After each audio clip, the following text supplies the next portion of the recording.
Você vai ver aqui no versículo 17, que tem, meus irmãos, uma palavra que define o Abraão de uma forma diferente, que definiu lá no versículo 8.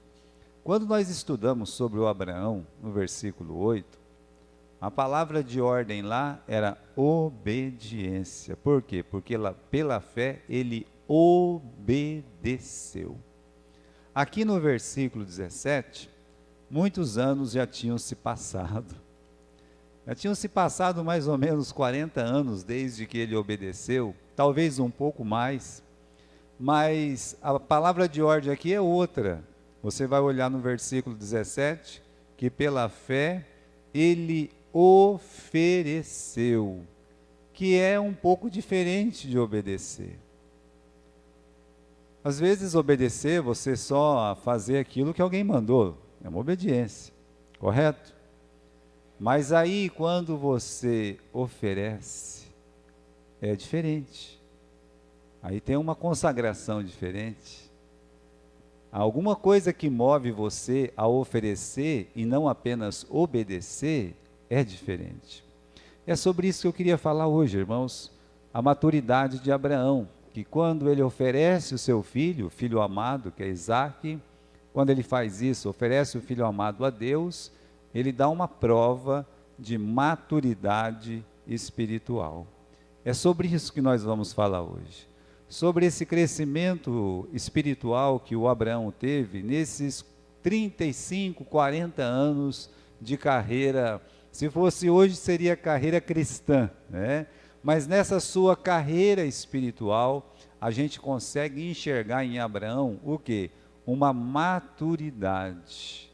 Para ele fazer o que ele fez, da forma que ele fez, isso é muito importante ser destacado, da forma como ele fez, mostra maturidade espiritual.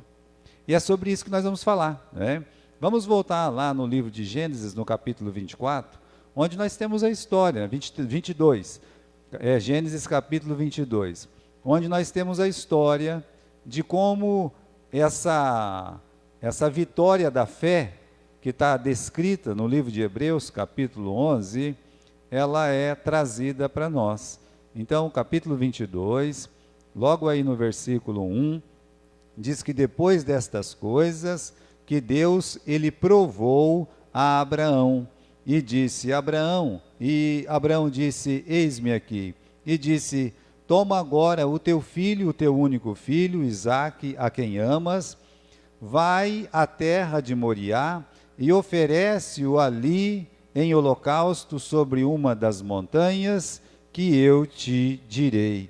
Você vai reparar que não temos a palavra sacrifício aqui no versículo 2, você vai reparar isso aí, porque a palavra que é usada no versículo 2 é a mesma palavra que se repete lá no livro de Hebreus capítulo 11 e no versículo 17, por pelo menos 2 vezes naquele versículo. Abraão, ele ofereceu. Ou seja, o que Deus está pedindo de Abraão é mais do que uma simples obediência. O que Deus está pedindo de Abraão é uma oferta. Então, irmãos, o holocausto, para quem não sabe, né, a palavra holo, ela quer dizer todo. E causto, de onde vem soda cáustica, né, quer dizer queimado. Então, era um sacrifício onde toda a oferta, ela era queimada. Ela não era só queimada, quando você vai lá em Levítico capítulo 1, que é a primeira de todas as ofertas, e por que tem que ser a primeira? Porque o holocausto não tem a ver com a nossa apreciação, a apreciação do homem. O holocausto não é uma oferta que o homem está lá misturado no meio, não, de jeito nenhum. O holocausto é uma oferta para Deus ver. É por isso que aquela oferta, eles pegavam, lapidava praticamente todo o animal, tinha que ser perfeito, tudo mais, como você sabe, mas arrancava algumas coisas de dentro daquele animal para ver o que é que tinha dentro, se estava tudo perfeito lá dentro, ou seja, o animalzinho tinha que ser perfeito por fora, e ele teria que ser perfeito por dentro, e aí tudo aquilo teria que ser queimado ao Senhor, ou seja, era tudo de Deus. Então, quando Deus pede aqui, Ele não pede um sacrifício qualquer, Ele pede uma oferta. E isso é muito interessante, meus irmãos, porque é isso que Jesus Cristo fez. Ele se ofereceu ao Pai para pagar a nossa culpa. É por isso que o holocausto tem a ver com Cristo se oferecendo ao Pai, se entregando ao Pai. Agora, os outros sacrifícios têm a ver com Ele pagando a nossa culpa, né? Mas antes dele pagar a nossa culpa, Ele tinha que ser um homem perfeito. Então, meus irmãos, quando Deus pede para ir lá e oferecer, Deus está pedindo para ele, olha, entrega para mim o seu filho, e é o filho amado. É a mesma coisa que Deus dizer, eu quero o teu coração. Irmãos, é fácil a gente dar um pouco da nossa mente, um pouco dos nossos talentos, um pouco do nosso dinheiro, um pouco do nosso tempo. Não é tão difícil fazer isso para Deus. Mas o que Deus pede para o Abraão é muito difícil. Deus, ele está pedindo o coração de Abraão. A gente fala assim, não é? Será que Deus não pediu demais? Será, pastor, não é uma coisa muito esquisita de pedir, porque nem antes nem depois, Deus nunca pediu isso de ninguém. Deus não pediu isso para Enoque, não pediu isso para Abel, não pediu isso para o Noé, não pediu isso para os filhos do Abraão. Não pediu isso para nenhum outro personagem da Bíblia que tinha um coração segundo o coração de Deus, que era o próprio Davi. Mas ele pede. Nem no Novo Testamento ele pede uma coisa dessa. Mas ele vai lá e pede para Abraão uma coisa que para nós, meus irmãos, parece ser difícil demais, né? Excede tudo que já foi pedido antes. Como eu disse, uma coisa é você oferecer para Deus ou entregar para Deus um pouco de algumas coisas da sua vida, como nós temos aqui, né? Os seus dons, a sua força, o seu tempo, o seu dinheiro. O difícil é você entregar o seu coração. O Salomão, ele é feliz, meus irmãos, em dizer, meu filho, me dá o teu coração, dá-me o teu coração. Porque a coisa mais difícil que um ser humano pode fazer é dar o coração dele para Jesus. Não tem tão difícil como esse. É a coisa mais difícil. Então Deus está pedindo para o Abraão, agora me dá o teu coração. E aí, meus irmãos, essa história só se repetiu uma vez. E se repetiu no Calvário. Se repetiu quando Jesus, ele, meus irmãos, sendo o Filho amado de Deus, e Deus, ele entregou o seu Filho, né?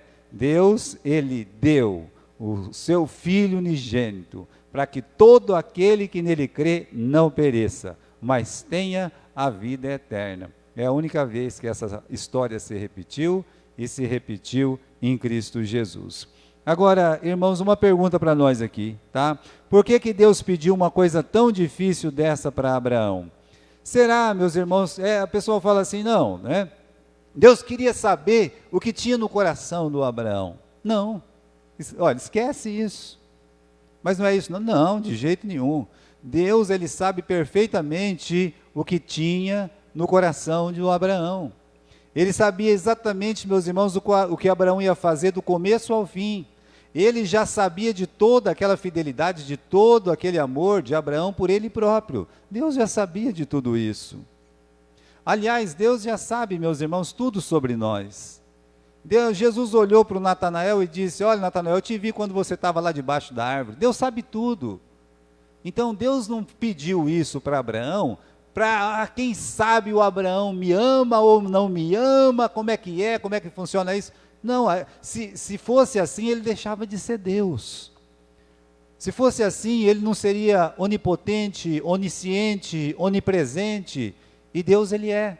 Então ele já sabe tudo, não é esse o motivo. Também não é para o Abraão ficar se mostrando aí, vai lá Abraão, sacrifica para todo mundo ver, né, que você é fiel, eu quero que todo mundo veja que você é fiel, né, vai lá. Não, porque Deus fala assim para o Abraão, eu quero que você ofereça o seu filho, o filho que você ama, num monte que eu vou te mostrar, ou seja, eu não vou avisar para você aonde é agora, você vai ter que ir com o seu filho, você vai lá, você vai ofertar ele para mim em holocausto, correto?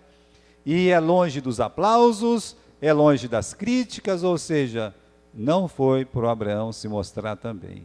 Então por que foi? Olha, irmãos, quem não sabe o que tem dentro do próprio coração, somos nós mesmos. Eu não sei, você não sabe, né? Abraão, ele é que precisava saber mais sobre o amor, sobre a sua confiança, sobre a sua dependência a Deus. Então aquela prova não ia ser bom para Deus saber, mas seria muito bom para o próprio Abraão, ele conhecer em que nível ele estava, em que nível de maturidade ele estava. Isso é muito bom. A gente nunca vai saber o tamanho do nosso amor, o tamanho da fidelidade a Deus, até ser provado. E aí, meus irmãos, no momento daquela prova, nós vamos realmente conhecer em que nível espiritual nós estamos. Para poder, talvez, refazer a rota, né? Para realmente poder ver, olha, né? Pela graça de Deus, pela misericórdia de Deus, eu consegui ultrapassar essa barreira. Quer dizer, o Abraão, ele vai mostrar, com a oferta que ele faz para Deus, do seu próprio filho, ele vai mostrar que ele amadureceu espiritualmente. Uma outra coisa aqui, é que o amor e a fidelidade a Deus costuma crescer e às vezes costuma diminuir. Se você olhar a história do Abraão, parece uma gangorra. Ele começa lá em cima, vai para baixo, né? Você já brincou com gangorra? É capaz que você já brincou com gangorra. Não sei nem se as crianças hoje brincam muito com isso, porque fica no celular o tempo todo, mas qualquer parquinho em tempo antigo tinha uma gangorra. Qualquer sítio que se preza tinha uma tábua lá que eles faziam uma gangorra, eles improvisavam rapidinho, eles ficavam brincando de vai, vem, vai, vem. Olha, a vida do Abraão, às vezes estava lá em cima, às vezes estava lá embaixo, né? Uma hora ele é capaz de deixar tudo para servir a Deus. Em uma outra hora, vem uma fomezinha de nada e ele pronto, ele já cai fora da terra de Canaã. É assim, né? No instante ele vai lá, ele luta com 4 reis, com uma valentia que você quase que não percebe que existe uma valentia tão grande dessa na Bíblia. O primeiro grande herói valente de luta é o nosso Abraão. E na outra hora, ele chega a entregar a esposa dele, porque ele está com medo de morrer por um rei filisteu ou por um faraó. É ou não é uma vida que tem altos e baixos? Então é alto e baixo, e essa inconstância, infelizmente, é comum nos crentes. Uma hora eu falo para Deus, todos podem te negar, menos eu. O galo não cantou, já neguei 3 vezes. Né? Então, existe essa inconstância em nós, mas não deveria ser assim.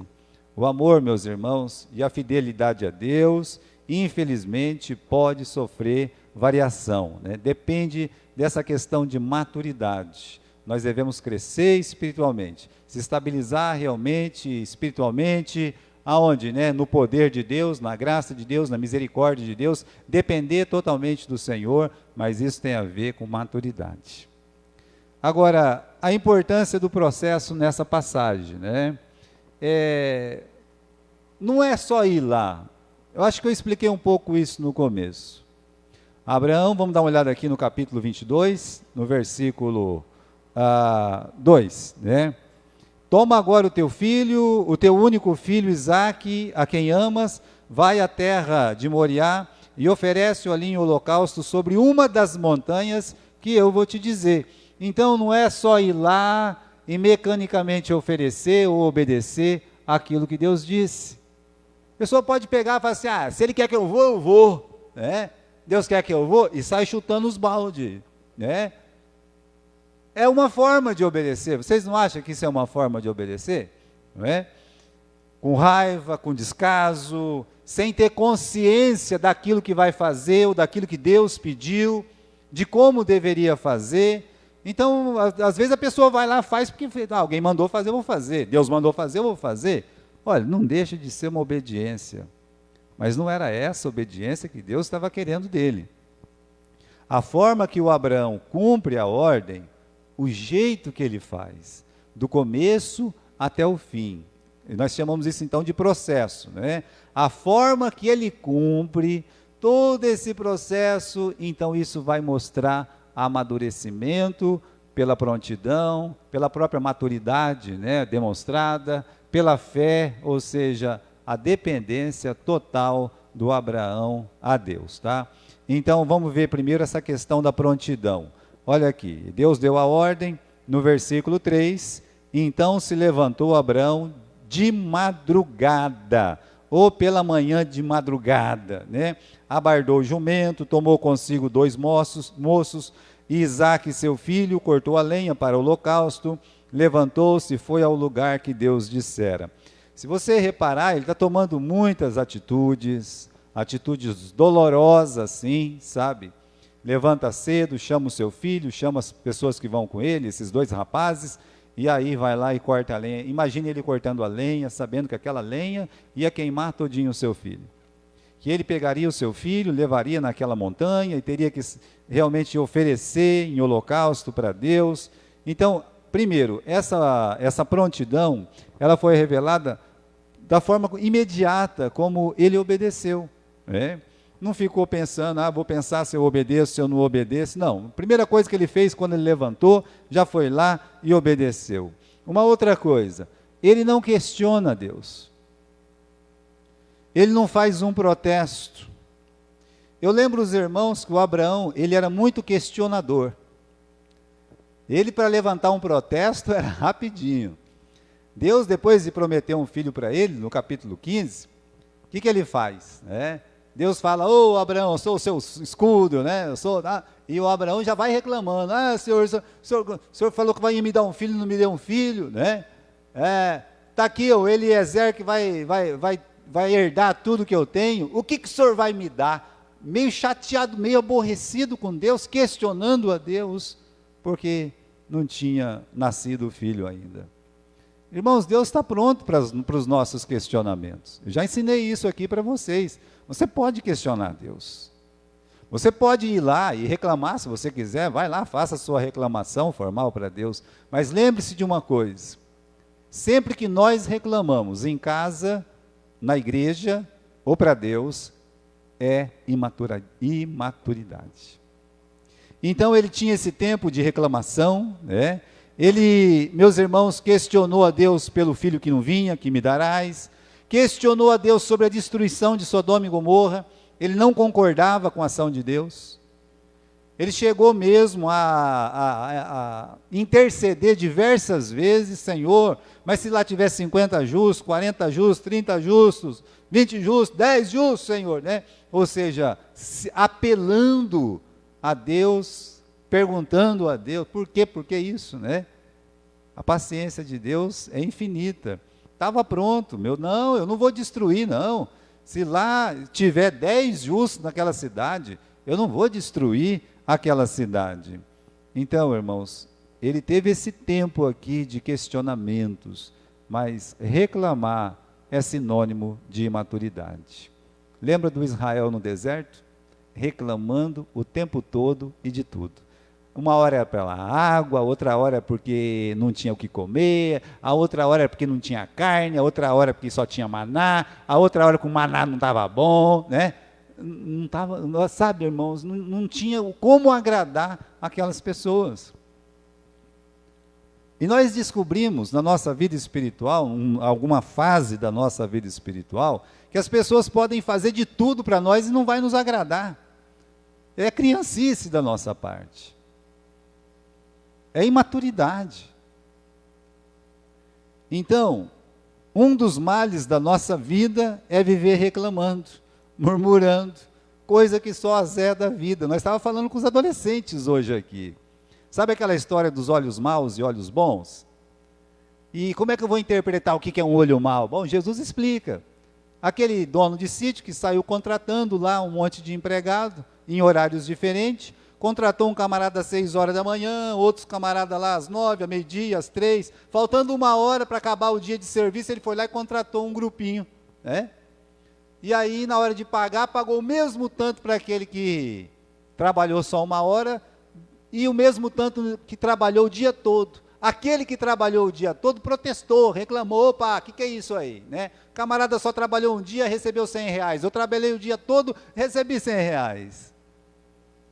Aí o dono da fazenda disse, quanto eu combinei com você? R$100. Então não te devo nada. Não te devo nada. Não combinei por 100? Você vai ser R$100. Então, é mau os seus olhos porque eu sou bom? Aí nós aprendemos o que é um olho mau.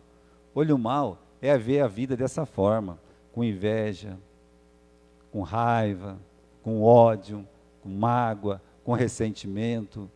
Isso é olho mau.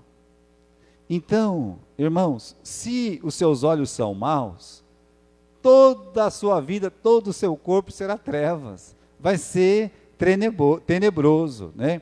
Em tudo vê um problema, em tudo vai ver uma dificuldade, em tudo vai ver uma maldade. Então, é um veneno, a reclamação, a murmuração é um veneno que entra em Israel. É um veneno que entra que nos enfraquece. Se é um veneno, vai nos enfraquecer. Lembre-se disso. Por isso que tem aquela serpente lá no deserto. Por que tem a serpente lá? A serpente, meus irmãos, que vem pica, né? É como a murmuração. Por isso, reclamar é sinônimo de imaturidade. E em momento nenhum você vê o Abraão reclamar. Ele não reclama para a esposa, ele não reclama para os empregados, ele não fica reclamando nem nervoso com o filho, e não reclamar é sinal de maturidade. Olha que versículo lindo, né? Os dois. Fazei tudo sem murmuração e nem contendas. Lembra daquela questão da importância do processo? Eu não sei porque que Deus tem que ficar pedindo essas coisas. Já fiz tanta coisa para Ele. Agora Ele quer meu filho. Eu vou dar, porque Ele é Deus. Ele podia dizer isso, não é verdade? Ele não é Deus? Quer? Então eu vou dar, né? Mas eu não concordo com isso muito, não. Não, olha o processo. O processo é sem um pingo de Deus. E por que tanto silêncio? Você pode falar 1000 coisas sobre isso, mas, olha, irmãos, o que ia adiantar ele ficar explicando o que ele ia fazer? Sara, olha, Sara, um holocausto lá a Deus. Tá bom, Sara? Ia ser um pega, hein? Ia dar uma briga naquela casa. Os empregados, seguinte, vocês vão me ajudar a matar o Isaac, né? Eles podiam protestar sobre isso. Não, você está louco, rapaz.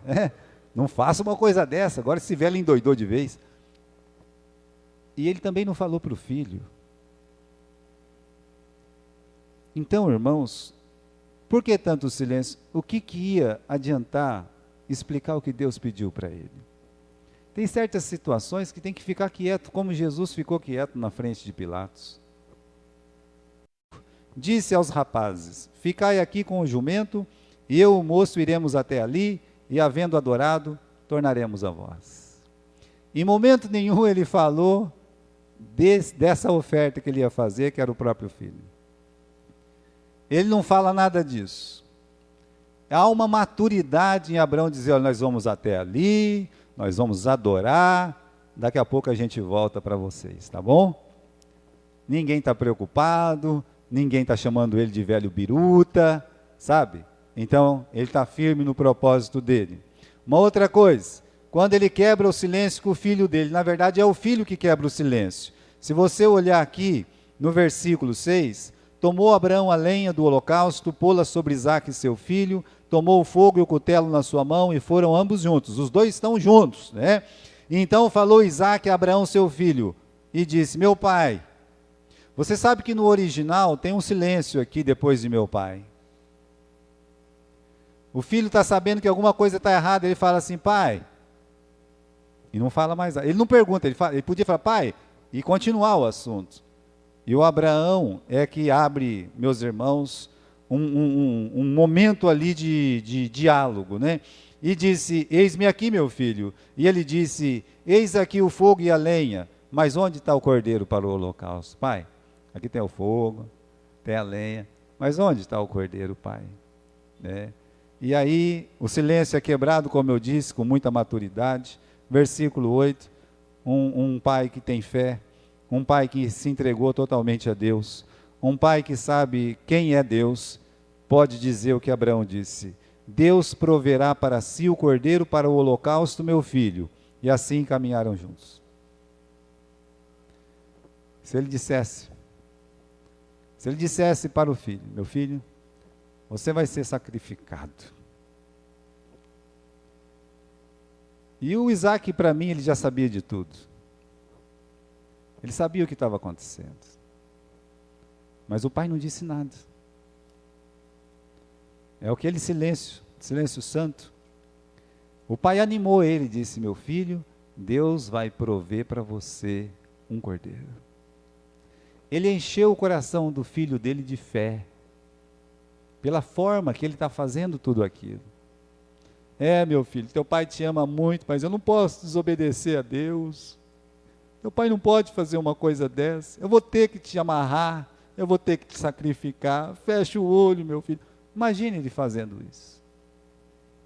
A forma que ele faz é que faz daquele momento uma adoração, uma oferta, e não apenas uma obediência. Aqui, meus irmãos, a fé madura de Abraão. A fé madura de Abraão, essa é uma outra prova, meus irmãos, de maturidade, porque ele está sempre caminhando para o alvo. Do momento que ele pega aquele cutelo na casa dele, pega a lenha, tudo, até chegar no altar, amarrar seu filho, ele não para, sabe?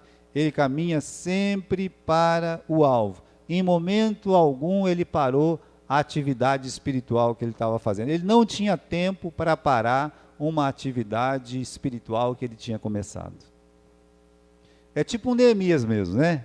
Que está lá e alguém fala: desce aqui, vamos nos encontrar, né? Ele diz: não, eu tenho uma coisa muito importante para fazer, eu não posso parar não.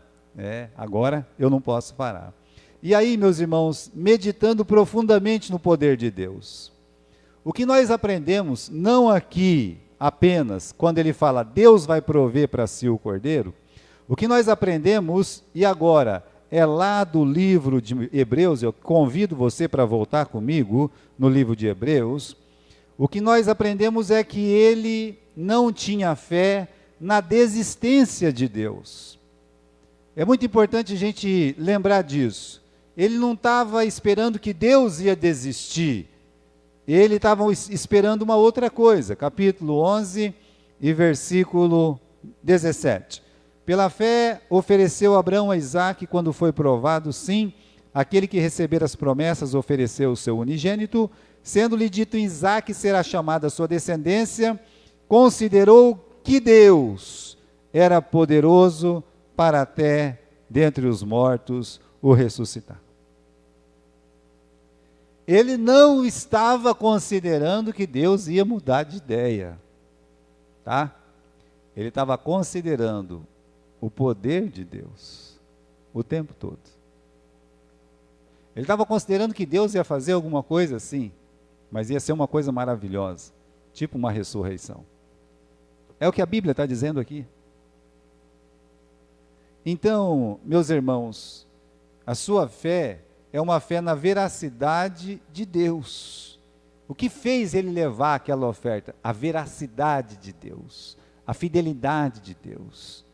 Deus disse que eu ia ter um filho, e eu tenho esse filho.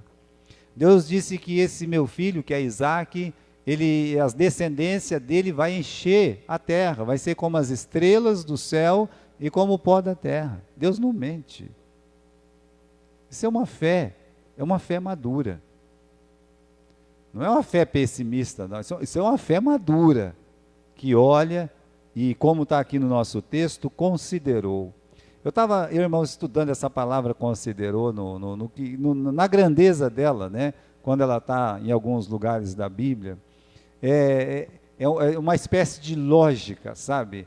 Ele pensando que não tem outra resposta a não ser que Deus é poderoso.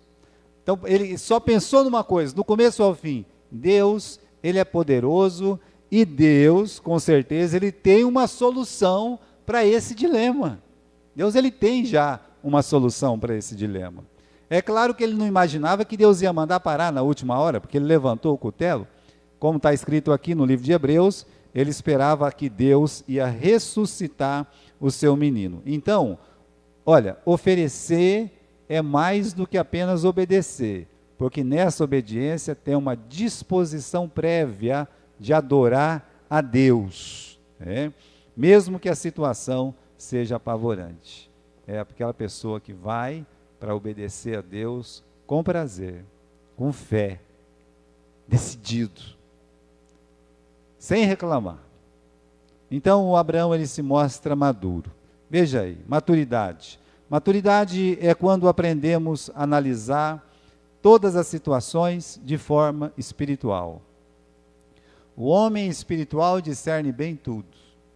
É quando você tem um discernimento espiritual para todas as situações. Olha o crescimento espiritual de Abraão. O discernimento que ele passa a ter, não dele, mas do próprio Deus. Como Deus se agigantou na mente dele, porque Deus não vai ficar maior e nem menor, só porque eu acho que ele é maior ou ele é menor. Mas na minha mente, Deus ele pode crescer cada vez mais. A forma como eu vejo Deus. Então, olha a forma que ele está vendo Deus. É quando aprendemos a descansar em Deus nas situações mais difíceis da vida, ter uma paz. Você não vê o Abraão sem paz, não.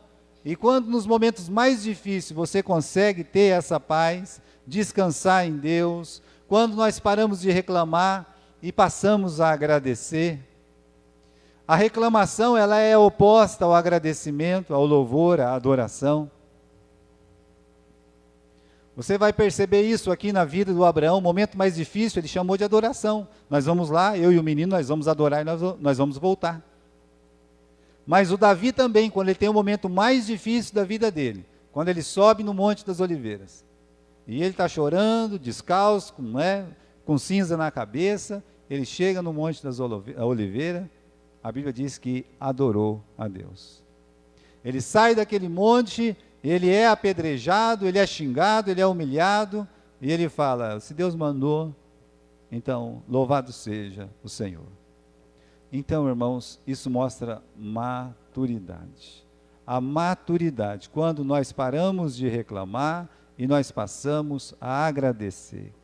Porque nós temos o costume de nos vitimar, de reclamar de tudo, nada está bom, né? Mas quando nós passamos a agradecer, Senhor, muito obrigado. Eu te agradeço, né?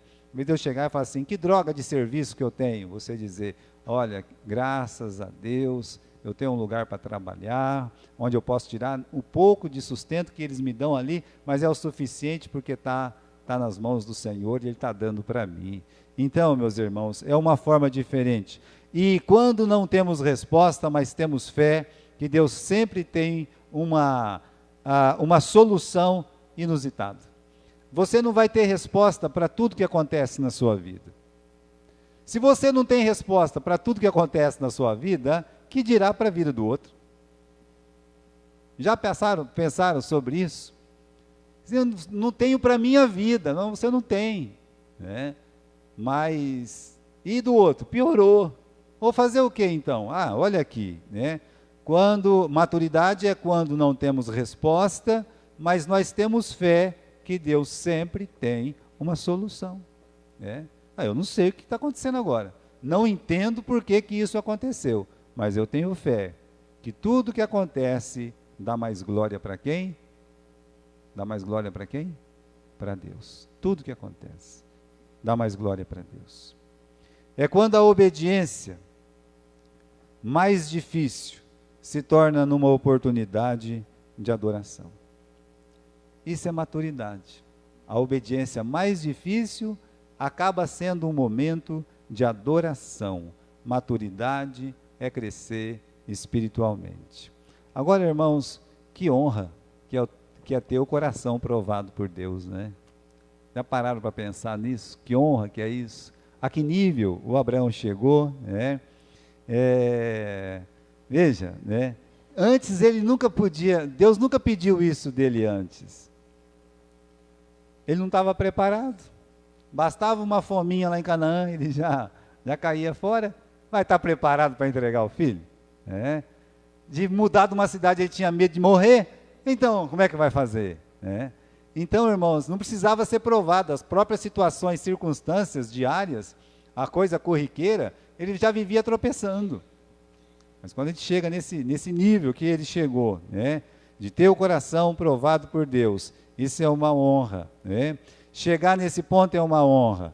Olha o que diz aqui no livro de Deuteronômio. O Senhor vosso Deus, Ele vos prova, para saber se amais o Senhor com todo o vosso coração, com toda a vossa alma. Para nós saber, porque Ele já sabe. Tá? E será que um dia a gente vai ter essa honra também? A resposta está diante de nós, irmãos. enquanto nós estivermos tropeçando em coisas corriqueiras, pequenas, como dinheiro, sentimentalismo, hobby, etc., né? Uma provação desse tipo é completamente desnecessária. Se um violão, se um piano, se um banco, se um namoro, se meus irmãos, um problema no casamento, se uma coisa dessa a gente já cai, e Deus vai colocar nós em prova? Para quê? Não precisa. Para chegar nesse nível do Abraão, isso é uma honra muito grande, mas é possível. Ele é o pai da fé e nós somos os filhos da fé. Nós podemos. Eu quero só ler esse versículo aqui para a gente terminar, né? Efésios, do capítulo 4, do versículo 13 ao 15. Até que todos cheguemos à unidade da fé, ao conhecimento do Filho de Deus, a homem perfeito, à medida da estatura completa de Cristo. À medida da estatura completa de Cristo. Resumindo, é ser igual a Jesus. É isso. Para que não sejamos mais meninos inconstantes, levados por todo o vento de doutrina, pelo engano dos homens que com astúcia enganam fraudulosamente, antes seguindo a verdade, em amor, cresçamos em tudo naquele que é a cabeça, Cristo. Então o desejo de Deus é que a gente possa crescer, cresçamos em tudo em Jesus. A gente não pode crescer na malvadeza, nós não podemos crescer na imoralidade, nós não podemos crescer na malícia, nós não podemos crescer, meus irmãos, em ser sovinha. Nós devemos crescer em tudo em Cristo, tá? Nas coisas espirituais. Amém?